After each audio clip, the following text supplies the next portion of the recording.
These two books are about as far apart as two books can be, in my opinion, but they do both deal in their own ways with war and masculine friendship and loneliness.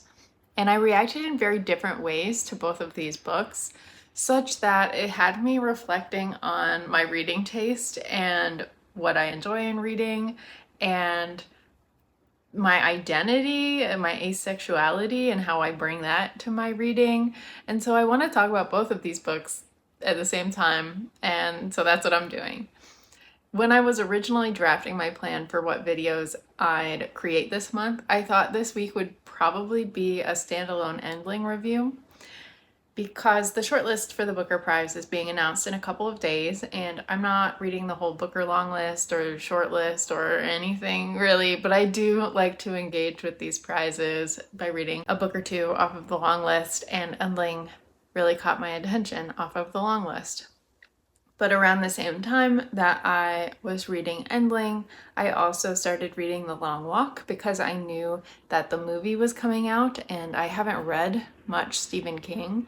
The only Stephen King that I read prior to reading The Long Walk was Misery, and I did really enjoy Misery. Spoiler alert, I didn't really enjoy The Long Walk. So I think I'm going to talk about Endling in full, and then I'll talk about The Long Walk, and then maybe I'll do just a little bit of reflection on both. Endling is set in Ukraine, and our main character is named Yeva.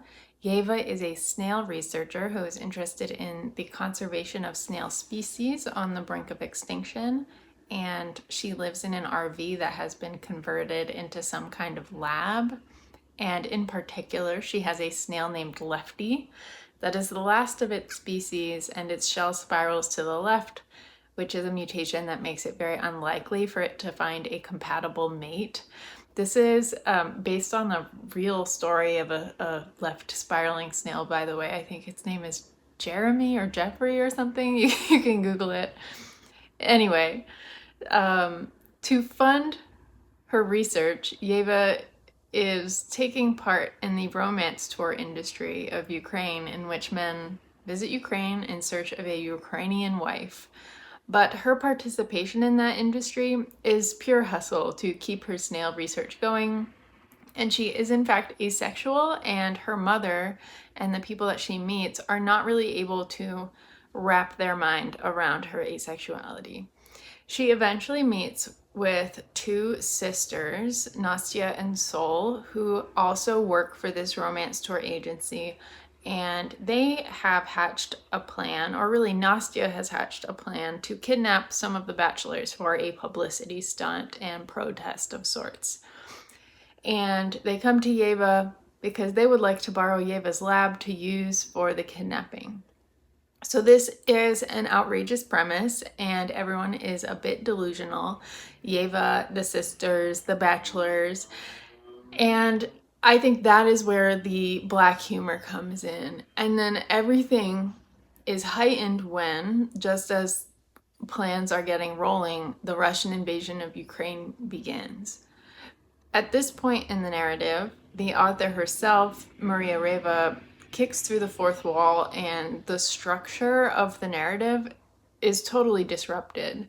Maria Reva enters the story as a fictionalized version of herself as a member of the diaspora watching the war from afar and grappling with what place she and her writing and the Ukrainian diaspora at large, what place they have as they live through the war at a remove.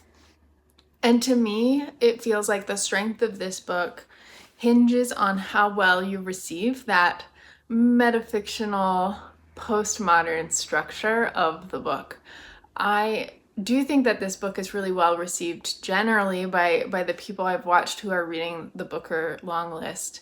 But where I have seen criticism of this book, it feels like it is often on the basis that the reviewer thinks like the narrative core of the book is underdeveloped, or the humor also doesn't really hit, or it is trying to do too many things. And I think it's valid for people who, even if they enjoy the metafiction elements of the book, they find those to be innovative, it's still not enough to forgive the core flaws of the narrative through line. So I do understand that perspective to an extent, but for me, I think the satirical elements really did hit even before the book's turn. I was especially intrigued by Yeva's story, and personally, I just loved the casual representation of asexuality in the book through Yeva. I identify as asexual, and I find it very difficult to find characters who I identify with on that front. I think often asexual characters are portrayed as sort of robotic. I'm like thinking of the Murderbot from the Murderbot series, who is sort of an asexual representation, but not one that is identifies as human, right? So that's kind of awkward. And I loved the space to play in this premise with the idea of an asexual woman who's engaging in this romance tourism industry so that she could fund the continuation of endangered species by finding them mates. And I thought all of that and her asexuality was handled very cleverly and sympathetically, and it also wasn't lingered on for too long. But I can see how, like taking this as an example, the ridiculousness of the premise, the lack of digging in and unpacking the many different themes that are brought together in this novel, how that would be a turnoff to another reader. On the flip side, I can say I did not like The Long Walk at all, but especially the further I get away from it, the more I can understand what others probably like about this book. In contrast to Endling, The Long Walk has a very simple premise, which I do enjoy. In this book, we are in an ambiguous, dystopian, I would say alternate history, because it's probably set in some version of the 70s, so contemporary at the time it was published. But there are also nuggets that this is not our United States as we know it. So first of all, there is some authoritarian military regime run by the Major, and we get hints that Germany bombed the east coast of the United States. And I think there's a throwaway line somewhere in there that there are 51 states in the United States. But I digress. In this dystopia, 100 boys are drafted every year to compete in an annual event called the Long Walk.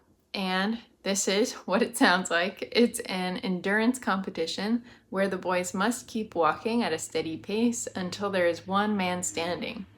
And if you win, you get riches, you get a wish, and if you fall behind, you are shot and killed by a soldier in front of spectators a lot of the time. I went into this with an open mind, although I will say I think I am burnt out on death game concepts. But I also want to say I don't think I'm holding its concept against it here. First, I think it's important to recognize that King, though he was writing as Bachman for this book when it was first published. Anyway, Stephen King was on the frontier of the death contest genre here. This was published in 1978, before Squid Game, before The Hunger Games, before Battle Royale. Second, I was intrigued by the simplicity of this premise. As I said, this is a pure endurance contest. It leaves the door very open for the author and the reader to really zoom in on the psychology of the event without needing to dive too deeply into like a political framework or the mechanics of the contest itself. And third, I have heard that this is an allegory for the Vietnam War, or that it can be read that way. And I agree, and I think that is a very interesting angle conceptually. But in the end, I was bored to death by this book. The characters, for me, just felt extremely flat and underdeveloped. Their motivations and drives felt like they were only explored at the very surface level. And there's really very little context given outside of what I've already said about this taking place in an ambiguous dystopian society for why these boys are doing this long walk and why they in fact volunteered for the long walk. As the reader, you just have to trust that things are so bad that this is the only option, or that these boys are so cocky and so young that they really don't fathom what they're getting into. And I think that's fine. I didn't really feel that it was believable, especially when you add family members and spectators into it, that everyone would just lay down and accept this event. But I think, with strong characters or a strong allegory or at minimum some shock value, I do see how this could work. But for me, it just failed on all of those fronts. Although I will admit that the lack of surprise or shock that I felt could just be that I'm burnt out and jaded on the death contest genre. But as it was happening, I was just like, I know these boys are gonna die and it's gonna be sad, and I just didn't feel very strongly about it, and nothing in the text really made me care. There is a strong emphasis on male friendship and masculinity and purpose and disillusionment. There are lots of themes and conversations on those topics, but for me, they just didn't really feel fresh. They feel like things I had seen and heard in other places. I do think I can see why someone reading this, especially when they're younger, might have a more positive experience with this book, though, and get more out of it. But I think another part is that what really stood out for me was the focus on a teenage boy's obsession with sex, even as he is walking to his death. And the way that these teen boys talked about women and their girlfriends was a huge turnoff for me in general. And as I was thinking about it, I don't even really think it's about me being asexual. I think it's just a male gaze of a certain era that felt gross to me reading it now. I did end up finishing The Long Walk, although I'm not sure I would have finished it if the movie weren't in the mix, because I really did want to have a complete picture of the book before I went to go see the movie. But if I didn't have that motivation, I probably would not have finished it. I probably would have quit about halfway through. And I do think, having watched the movie a couple of days ago, I do think the movie improved on the book in several ways for me. For one, the performances were really great. This was a great young ensemble cast. And there is visual elements that enhance the story for me. There's these scenes of gothic Americana, a sort of decayed landscape that I thought were really beautiful. But ultimately, I think the movie benefits from being shorter than it takes to read the book. So in the end, I think this was not the book for me at this time, at least. I really didn't like it, but I'm not totally turned off of Stephen King on the basis of this book, for the record. So if you have a recommendation for the next King I should try, based on the fact that I really liked Misery and I really did not like The Long Walk, I would be glad to hear it. So this was not an intentional reading pairing or anything. They're just two books that I wanted to talk about, and I do think that reading these together in such close proximity did have me reflecting on how differently these books approach themes of war and survival and masculinity, and the fact that I connected with one of these books and I didn't connect with the other one in a way that I think was probably predictable now that I know more about what each book contained. But it was just something that has been circling my head for a long time, the way these books both confronted themes of war in different absurd ways. Do let me know if you've read either of these books and if you have any recommendations for me in the comments for future reading. Thank you for watching this weird review, and see you next time.